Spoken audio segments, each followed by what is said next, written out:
Alagang Avli Biocare is brought to you by Avli Biocare.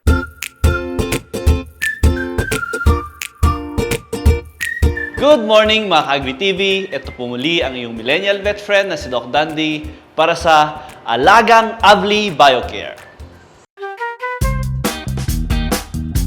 Ngayon po ay Dental Health Month.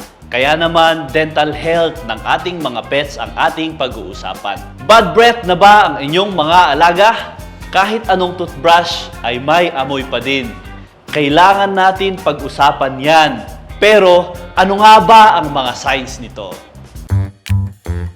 Ang dental disease ay isa sa pinakakaraniwan at pinakamasakit na kondisyon na nakikita sa mga pets. It's because of poor hygiene. So, ang nangyayari kasi dito kapag halimbawa is hindi natin sila tinutoothbrush, yung mga food kasi at saka yung mga bacteria ay maaaring mag-lodge or dumikit doon sa kanilang ngipin.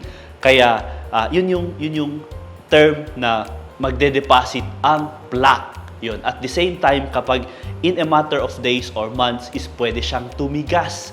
Yun. At magiging tawag naman sa kanya ay tartars. Yun. So yung tartars na yun kapag nag-calcify is pwede niyang sirain yung mga gum line. Kaya kapag nagkasugat siya ay maaaring pumasok yung mga other bacterias naman or other toxins na pwedeng makapinsala sa other tissues or other organs of the body.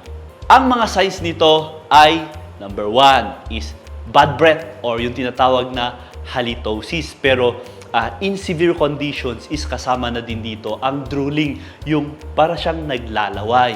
Yun. So, yung pinakamabaho sinyales kasi nila is parang severe na kasi yun. Hindi lang sa problema sa bibig, indication din na baka meron siyang problem din sa kidney. Kasi yung ngipin kasi ng ating mga alaga kapag, or yung gums kapag sugat-sugat siya is mas madaling pumasok yung mga toxins, mas madaling pumasok yung mga bacteria na kung saan pwedeng masira or matamaan yung atay.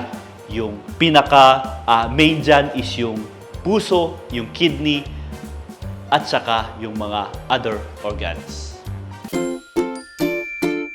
Reminder para sa ating lahat, ugaliin nating itoothbrush ang ating mga pets para maiwasan na hindi sila magkaroon ng dental issues. Kasi katulad kanina, kapag yung dental issues ay naging severe na siya, ay mas mahal ang pagpapagamot. Yun, kasi maraming apektadong mga organs na kailangang makonsider para maiwasan naman natin na mas humantong siya sa mas severe na condition ng ating dental problem.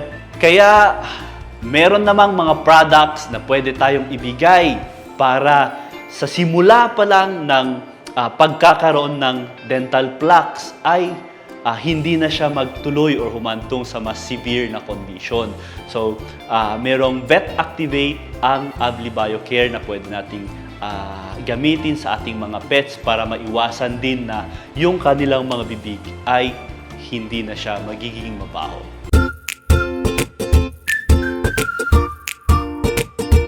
Sana po marami kayong natutunan sa pinag-usapan natin ngayong Month of the Heart. Always nating isipin that prevention is better than cure. See you again! At ako po muli ang iyong millennial vet friend na si Doc Dandy para sa Alagang Avli Biocare. Basta Alagang Avli Biocare, alagang may kalidad yan.